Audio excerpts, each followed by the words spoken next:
Assalamualaikum warahmatullahi wabarakatuh. Pada kesempatan ini, kami dari kelompok 2 yang beranggotakan Sofi Maliyah, Dina, dan Siti Nursaidah Solihah akan menyampaikan video pembelajaran yang berjudul Kurikulum Pembelajaran Al-Quran dan Hadis. Pembahasan yang pertama yaitu mengenai pengertian kurikulum. Apa sih pengertian kurikulum itu? Istilah kurikulum berasal dari bahasa Latin kurir yang berarti paleri dan curere yang berarti tempat berpacu.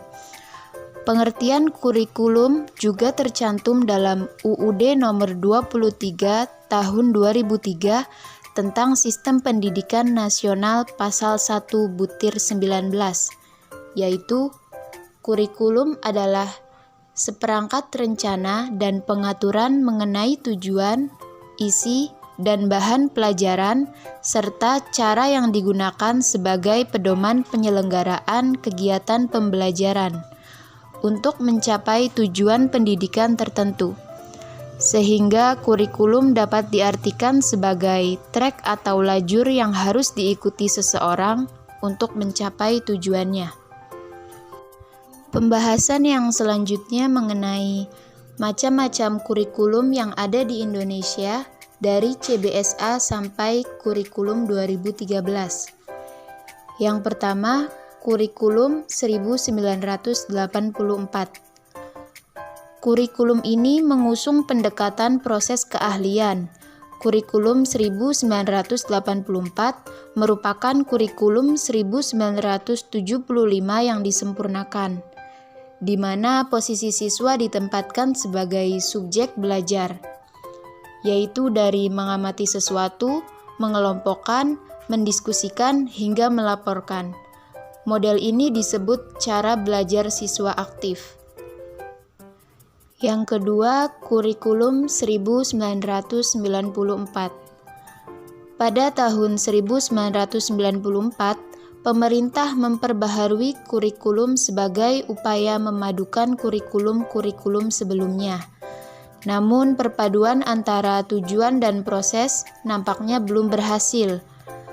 Aspek yang paling dikedepankan dalam kurikulum ini ialah terlalu padat, sehingga sangat membebani siswa yang berpengaruh pada merosotnya semangat belajar siswa, sehingga mutu pendidikan semakin terpuruk. Akibatnya, siswa enggan untuk belajar lama di sekolah. Yang ketiga yaitu kurikulum 2004. Pada tahun ini diluncurkannya kurikulum berbasis kompetensi atau KBK, pengganti kurikulum 1994. Kurikulum ini memiliki 3 unsur pokok, yaitu pemilihan kompetensi sesuai spesifikasi, indikator-indikator evaluasi untuk menentukan keberhasilan pencapaian kompetensi, dan pengembangan pembelajaran. Yang keempat yaitu kurikulum 2006. Kurikulum ini mirip dengan kurikulum 2004. Bedanya terletak pada kewenangan dalam penyusunan.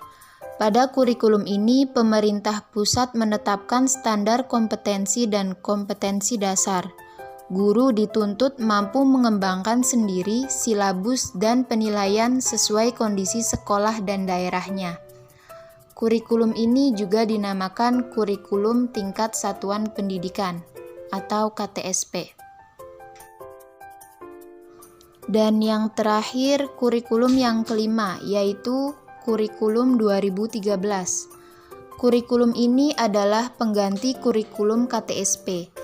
Dalam kurikulum ini memiliki 3 aspek penilaian, yaitu aspek pengetahuan, keterampilan, serta sikap dan perilaku. Dalam kurikulum ini terdapat materi yang dirampingkan serta materi yang ditambahkan.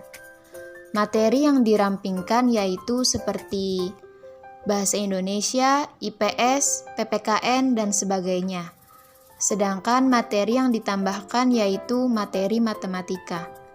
Dan kurikulum ini berlaku sampai saat ini.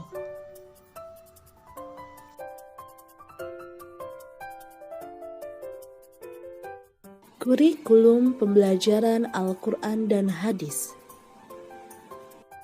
1.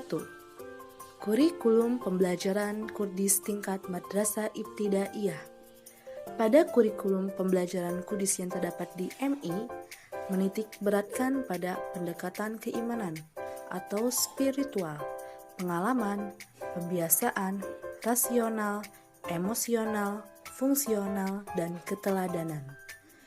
Pada pendekatan tersebut, diharapkan mampu menjamin pertumbuhan keimanan dan ketakwaan terhadap Allah Subhanahu wa Ta'ala. 2. Kurikulum pembelajaran Kurdis tingkat MTS. Sama halnya seperti di MI, tingkat MTS menitik beratkan pada kemampuan siswa untuk memahami dan mencintai Al-Quran dan Hadis sebagai pedoman hidup umat Islam. Lalu, meningkatkan pemahaman Al-Quran melalui upaya penerapan cara membacanya, menangkap maknanya, memahami kandungannya, dan mengaitkan dengan fenomena kehidupan, dan menghafal dan memahami makna hadis yang terkait dengan tema isi kandungan surat atau ayat. 3. Kurikulum pembelajaran Kurdis tingkat MA.